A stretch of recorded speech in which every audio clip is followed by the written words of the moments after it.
नमस्कार साथियों, स्वागत है आप सभी का आपके अपने परिवार यूपीपीएससी स्टडी आईक्यू पर। फर्स्ट ऑफ ऑल आप सभी देवियों, सज्जनों, भाई बहनों, हमारे प्यारे सभी विद्यार्थियों को बहुत बहुत गुड मॉर्निंग, सुप्रभात, सत श्री अकाल, आदाब, राधे कृष्णा। जिस भी आप धर्म को मानते हो भाई, बहुत बहुत नमन है। सेशन को आप सभी के साथ स्टार्ट करते हैं और देखते हैं कुछ इंपॉर्टेंट क्वेश्चंस जो हमारे पेपर के लिए बहुत इंपॉर्टेंट है। बस एक ही बात कहना चाहूंगा, मेहनत का कोई विकल्प नहीं होता।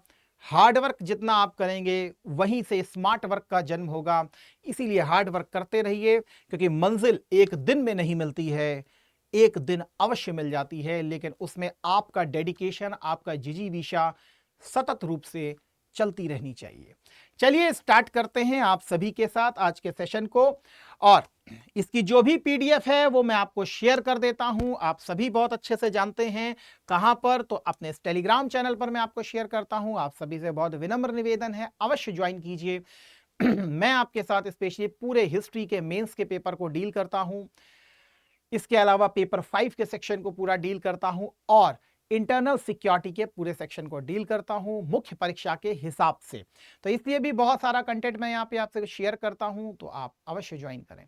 ये हमारा ऑफिशियल टेलीग्राम चैनल है, जितने भी अपडेशन होते हैं वो सभी आपको अब हमारे ऑफिशियल टेलीग्राम चैनल पे मिल जाते हैं। इसीलिए आप ऑफिशियल टेलीग्राम चैनल को भी अवश्य ज्वाइन कीजिए। चलिए, टॉपिक हमारा स्टिल मौर्य इंपायर है। आज देखेंगे भाई कल्पोस मौर्य की तरफ आपके साथ फिर मूव ऑन करेंगे। तो आज कुछ बेहतरीन क्वेश्चन इनके साथ देखते हैं। तो आज का पहला क्वेश्चन ये रहा आप सभी की स्क्रीन के ऊपर।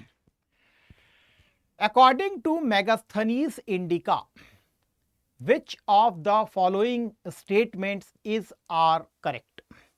मेगास्थनीज की इंडिका के अनुसार निम्नलिखित में से कौन से कथन आपको सही लग रहे हैं।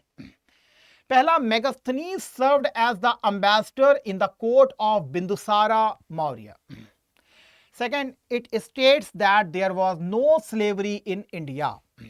मेगास्थनीज ने बिंदुसार मौर्य के दरबार में राजदूत के रूप में कार्य किया। इसमें कहा गया था कि भारत में दास प्रथा नहीं थी इंडिका के अकॉर्डिंग। क्या लगता है आपको आंसर? तो आशा करता हूं आपने इसका आंसर दिया होगा। वैसे इस क्वेश्चन को हमने कल भी इसी प्रकार का एक क्वेश्चन किया भी था।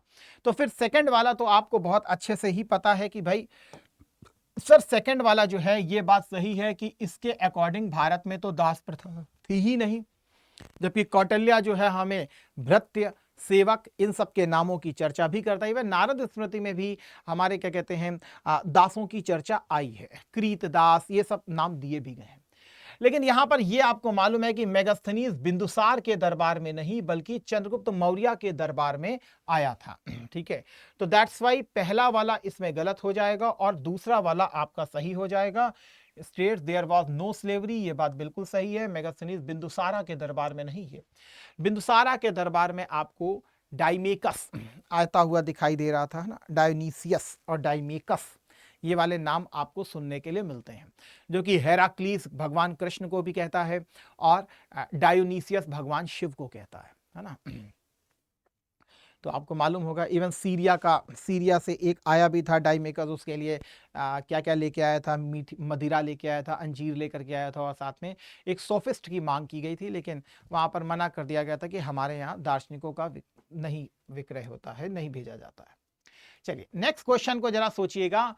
कौटिल्य के अर्थशास्त्र के संबंध में मौर्य साम्राज्य के केंद्रीय और गुप्तचर प्रशासन के संबंध में निम्नलिखित कथनों पर जरा विचार कीजिए।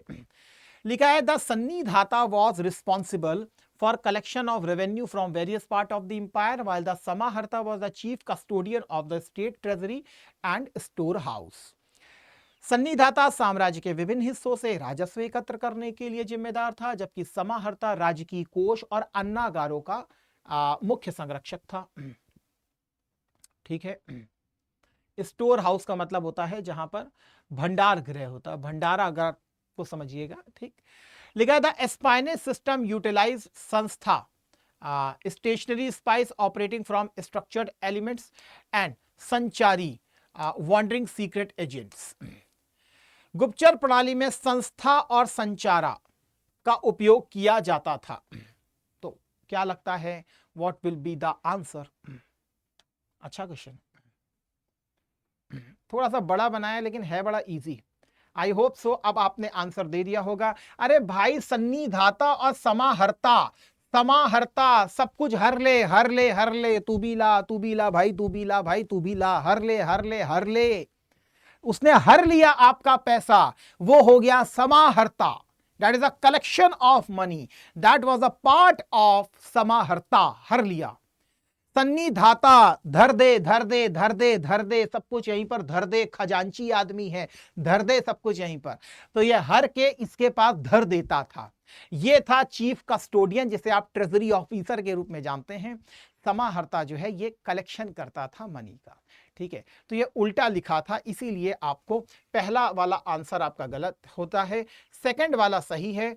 ठीक है, संस्था एक ही जगह रहते थे और संचारा घूम घूम घूम करके वो करते थे। इसके अलावा और भी आपको जो छठवां शिलालेख था उसमें आपको मिलते भी हैं, प्रतिवेदक, पुल्ली, सानी, इन सबके नाम भी आपको मिलते हैं, है ना, तो वो भी आपको देखने के लिए मिलते हैं। ठीक, इसके अलावा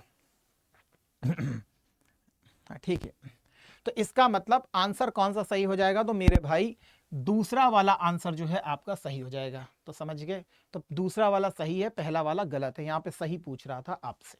ठीक, चलिए नेक्स्ट क्वेश्चन की तरफ आपके साथ चलते हैं। जरा बताइएगा, consider the following statement regarding the geographic and linguistic features of Ashokan inscription. Ashok के अभिलेखों की भौगोलिक और भाषाई विशेषताओं के संदर्भ में निम्नलिखित कथनों पर विचार कीजिए। लिखा है द कांधार, जिसे शारे कुना नाम दिया गया है, inscription in Afghanistan is a bilingual edict written in Greek and Aramaic. Afghanistan में कांधार शारे कुना शिलालेख ग्रीक और आरामाइक में लिखा गया एक द्विभाषी शिलालेख है। ओके, लिखा था Rummindei pillar inscription is highly significant because it explicitly records Ashoka's conversation to Buddhism following the Kalinga war. Rummindei स्तंभ शिलालेख अत्यधिक महत्वपूर्ण है क्योंकि इसमें कलिंग युद्ध के बाद अशोक के बौद्ध धर्म में परिवर्तन का स्पष्ट उल्लेख किया गया है।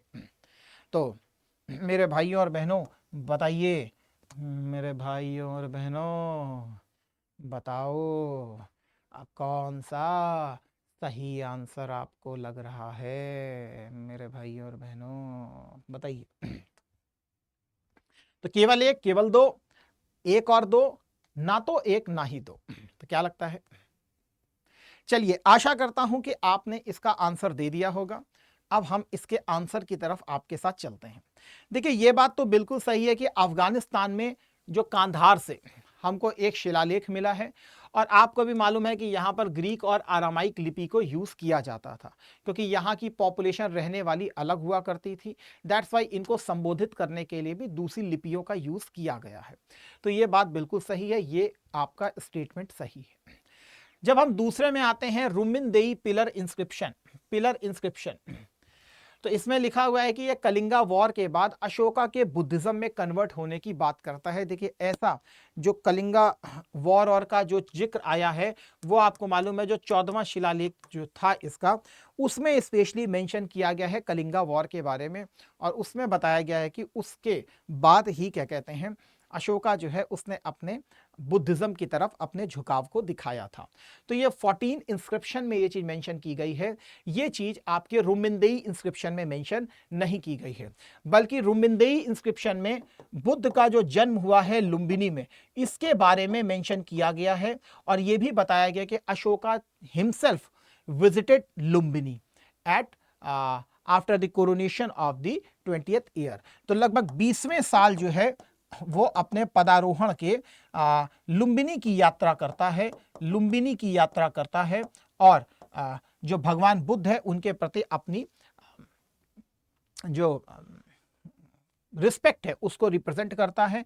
इसके अलावा यहाँ पर टैक्स जो है उसको घटा करके 1/8 कर देता है। नॉर्मल जो टैक्स था उसको घटा के 1/6 जैसे, तो उसको घटा करके ये 1/8 कर देता है। ये खासकर टैक्सेशन के रिडक्शन के लिए काफी ज्यादा फेमस है।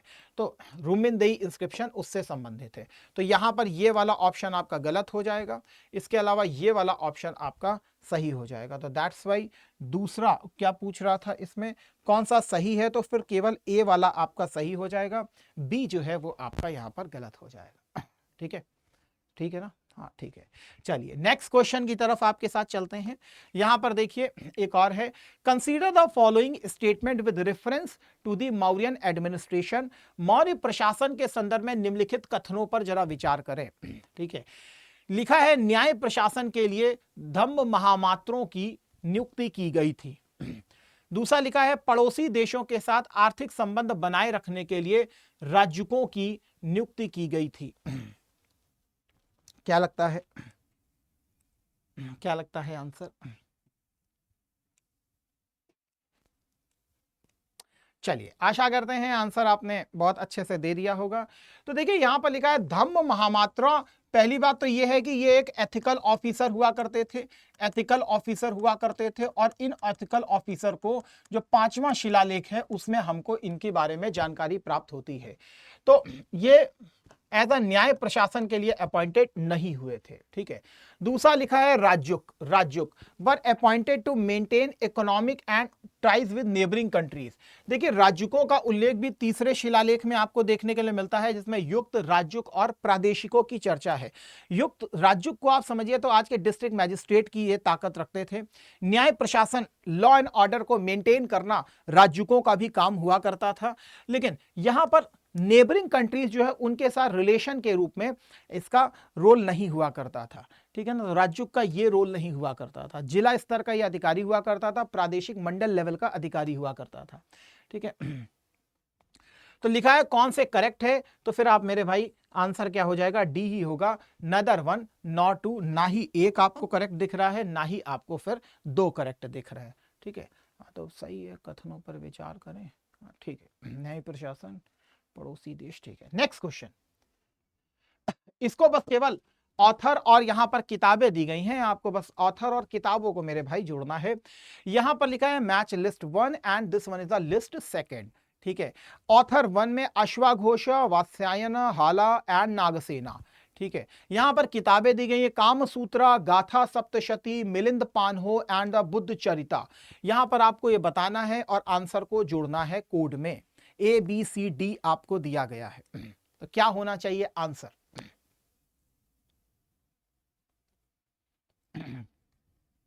इसकी जो भी PDF है वो यहां पर आपको शेयर कर दूंगा। आपसे विनम्र प्रार्थना है कि आप इसको ज्वाइन कर लीजिएगा। ठीक है, चलिए हम लोग इधर आते हैं। वैसे अश्वघोष की आपको किताबें पहले भी बताई गई हैं। तो अश्वघोष जो कि कनिष्क हुआ करते थे, उनकी जो चौथी बुद्ध संगीति थी उसके उपाध्यक्ष के रूप में ये अपॉइंट भी हुए थे।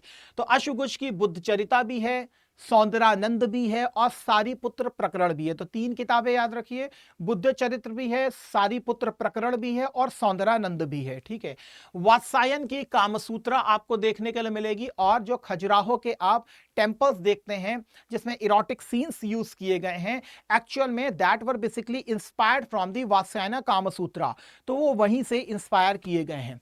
हालांकि बात करें तो सातवाहन रूलर है और इनकी है गाथा सप्तशती, गाथा सतसई। ठीक है ना, तो ये एक प्रबुद्ध क्या कहते हैं किंग के रूप में हमको देखने के लिए मिलेंगे। इवन इन्हीं की दरबार में आपको कातंत्र के लेखक सर्ववर्मन भी आपको देखने के लिए मिलेंगे। ठीक है, और गुणाढ्यय बृहत कथा जिसने लिखी है वो भी इन्हीं के ही दरबार में रहते थे। नागसेना, इसमें स्पेशली राजा मिलिंद और जो बौद्ध भिक्षु हैं नागसेन, उनके बीच में प्रश्न उत्तर का कन्वर्सेशन देखने के लिए मिलता है। उसी को मिलिंद पान्हो कहा जाता है, अर्थात मिलिंद के प्रश्न। अब आप इसको जोड़ सकते हैं, A को 4 से जोड़ लीजिएगा। ठीक है, B को 1 से जोड़ लीजिएगा, बिल्कुल सही है। हाल को, C को 2 से जोड़िए, C 2 से जुड़ेगी, और D आपका 3 से जुड़ेगा, 3 से जुड़ेगा। ठीक है ना, तो ठीक है, आशा करता हूं आपने आंसर अवश्य दिया होगा। तो आज के सेशन को फिर यहीं रखते हैं, लेकिन आप सभी भाई बहनों को हम ये बताना चाहते हैं कि यूपी पीसीएस के हमारे ये बहुत सारे बैचेस चल रहे हैं। जैसे अभ्युदय को आप देखेंगे तो ये पूरी तरीके से हिंदी की कोर टीम के द्वारा आपको यहाँ एजुकेट किया जा रहा है, जिसमें मैं भी शामिल हूँ, योगेंद्र सर भी शामिल हैं, हमारे इमरान सर शामिल हैं, विपुल सर शामिल हैं, अमित श्री सर शामिल हैं। मतलब सभी सम्मानित फैकल्टीज जो हैं आपको यहाँ पर दिख रहे हैं, जो भी वो सब आपके साथ यहाँ पर शामिल होंगे, जिसमें सिलानी सर भी हैं हमारे, विवेक सर भी हैं हमारे, हरी सर भी है हमारे, सब अपनी अपनी भूमिका में आपके साथ जुड़ेंगे। ये बैच अभी आज स्टार्ट हुआ है, अभी अभी मैंने इसका ओरिएंटेशन ही लेने जा रहा हूं जस्ट आपकी क्लास के बाद।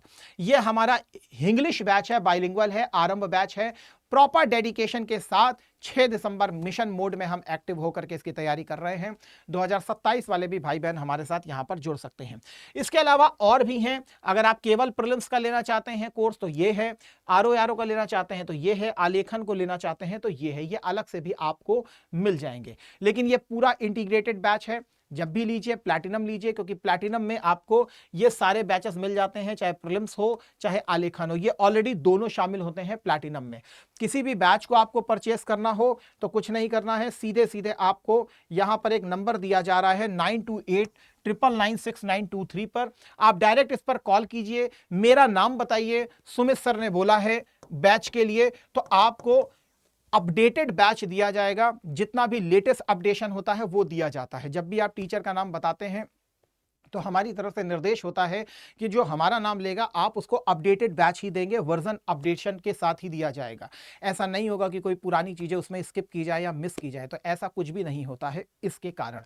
इसके अलावा आप सीधे सीधे आप मेरे पास व्हाट्सअप भी कर सकते हैं अगर किसी प्रकार की कोई प्रॉब्लम होती है, ठीक है। तो 9936574950 पर आपको यहां पर नंबर भी दिख रहा होगा, ठीक है ना। तो 9936574950, तो यहां पर आपको नंबर भी दिख रहा होगा 5749 एंड दिस वन इज 50। आप मुझे इस पर व्हाट्सअप भी कर सकते हैं, हमसे जो भी होगा हम आपके लिए यहां पर मदद जरूर करते हैं। जब भी बैच को परचेस करें हमेशा कोशिश करें साई लाइव को यूज करें, या जितने सम्मानित टीचर हैं आप उन्हीं के कोड को यूज करें। इससे ये हो जाता है टीचर के कोड से कि आपको अपडेशन बैच तो मिलता ही है, कभी कोई प्रॉब्लम होती है तो डायरेक्ट फिर आप उस टीचर के साथ एसोसिएट कर सकते हैं। आप मेरे कोड को यूज करते हैं साई लाइव को, तो साई लाइव, ठीक है, तो साई को जरूर याद रख लीजिएगा। इससे फिर क्या है कि अपडेटेड बैच तो मिलेगा ही मिलेगा, एज अ पर्सनल मेंटोरशिप भी आपको मेरी यहाँ पर प्राप्त होती है। तो इन्हीं शब्दों के साथ देवियों सज्जनों आप सभी को बहुत बहुत नमस्कार। आज के सेशन को यहीं विराम देते हैं। Thank you. जय हिंद, जय Bharat, Vande Mataram, God bless you all.